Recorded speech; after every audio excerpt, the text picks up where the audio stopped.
Pascal Smet va devoir se préparer à une journée compliquée aujourd'hui. Le secrétaire d'État à l'urbanisme, également en charge du commerce extérieur pour la région bruxelloise, sera sur le grill des questions d'actualité au Parlement régional et il va devoir s'expliquer sur la présence d'invités plutôt encombrants lors de l'Urban Summit Bruxelles qui avait lieu cette semaine. Une grande réunion internationale où on pouvait croiser des représentants de grandes villes du monde entier, plus d'1 millier de participants et parmi eux, le maire de Téhéran et des élus russes, des représentants de la ville de Kazan notamment.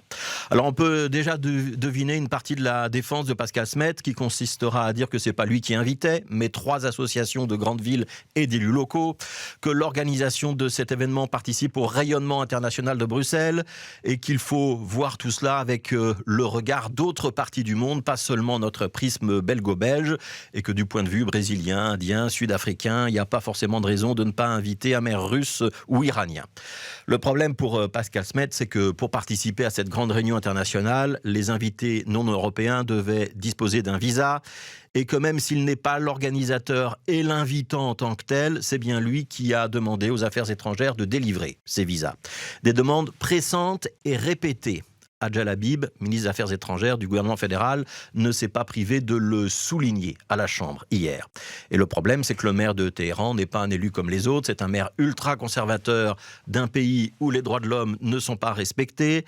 C'est bien à Téhéran, dans la prison d'Evin, que l'Iran a détenu Olivier Van de Castel et détient encore et toujours Ahmed Reza Jalal, professeur de la VUB, l'université néerlandophone de Bruxelles, condamné à mort en 2016 et détenu depuis par les Iraniens. Pour la Russie, c'est quand même un pays vis-à-vis duquel nous sommes censés appliquer des mesures de rétorsion strictes depuis l'invasion de l'Ukraine. Voir des élus russes venir discuter d'urbanisme à Bruxelles, ça a donc quelque chose d'assez choquant, même s'ils sont peut-être entrés sur notre territoire en passant par un autre État membre de l'Union et qu'ils sont ainsi passés sous les radars des affaires étrangères. Pascal Smet, donc, a bien commis une erreur d'appréciation. Il a fait passer les intérêts des organisateurs de ce colloque avant les intérêts de la Belgique et avant les intérêts de Bruxelles. Il a négligé tant les droits de l'homme que la politique extérieure de la Belgique et de l'Union européenne dans son ensemble. Une erreur d'appréciation, autant politique que morale. On peut peut-être parler de faute dans son chef, comme on peut peut-être parler de faute dans le chef des affaires étrangères, puisque ce sont bien ces affaires étrangères qui ont délivré les visas. Et Adjal Habib est peut-être un peu pathétique en s'enfermant dans ce jeu de « c'est pas moi, c'est l'autre ». À l'évidence, les 2 ministres ou au minimum leurs administrations, ont sous-estimé la portée de ces invitations. On va nuancer, en se rappelant qu'il y a un mois encore, on négociait quand même avec le régime iranien pour la libération d'Olivier Van de Castel et qu'il aurait, à cette période-là, été malvenu de faire un incident diplomatique avec cet État. Dernière réflexion.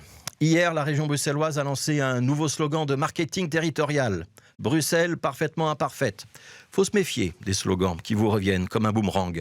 Dans l'organisation de ce colloque, dans la gestion des invitations, dans la délivrance des visas, nos autorités se révèlent effectivement parfaitement imparfaites.